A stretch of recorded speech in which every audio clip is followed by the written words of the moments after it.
but he's spoken through the very Son of God. It was the final revelation for us. He's spoken in many ways, but now he has spoken through his Son, through his Word, through the gospel message of the Word of God. Now, here's where our problem really arises, whether we want to admit it or not. We're not sure we want the Bible really being the voice in our life a lot of times, right? I mean, after all, the Bible is kind of confrontational. We'll read through this. Oh, that's just the Old Testament.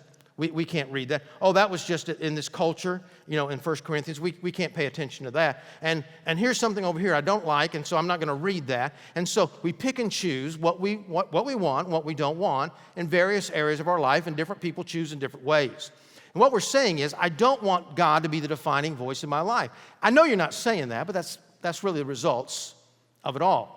We don't want to be confronted by the Word of God. We don't want our life to be revealed. We don't want the layers of the onion, you might say, to be peeled back. And so, therefore, we're satisfied in reading some of the Bible, some of the encouraging parts of the Bible, encouraging preaching, but not confrontational stuff. We don't want that. Now, let me tell you how dangerous that is. It's dangerous because without confrontation, without some give and take, there is no relationship.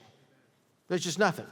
There is no relationship unless you let God be the defining voice in your life. I saw part of a movie a few years back, several years back, I guess, and it's one of those real guy movies. Some of you guys may watch it, called The Stepford Wives. And I didn't even watch the whole movie because it just wasn't my kind of movie. But in this movie, the idea was this.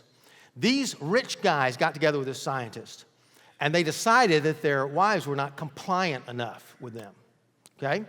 And so they put a microchip in their brain to cause them to be programmed to serve them. So they were in the kitchen, and everything like that, wearing the frilly dresses and in the kitchen, and they would, it was like watching Leave It to Beaver, if you recall the old black and white, the reruns of that. And so it was like something back in the 50s and 60s. And so what they discovered was, though, it didn't work. It was miserable after a while. You say, oh, I'd like to try that. No, guys, you really wouldn't, because there was no give and take there.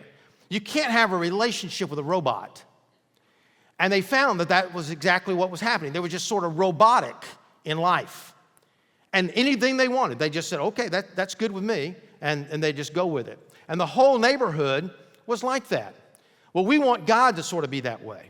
We want God to say, God, I just sort of want a robot God, that you're going to do what I want you to do when I want you to do it, but there's no confrontation in our life. When I was reading through the book of Matthew, God confronted me over and over and over again about my lack of commitment to Him.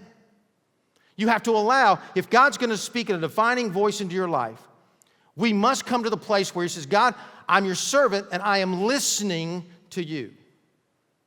A relationship. It's key. Key relationship.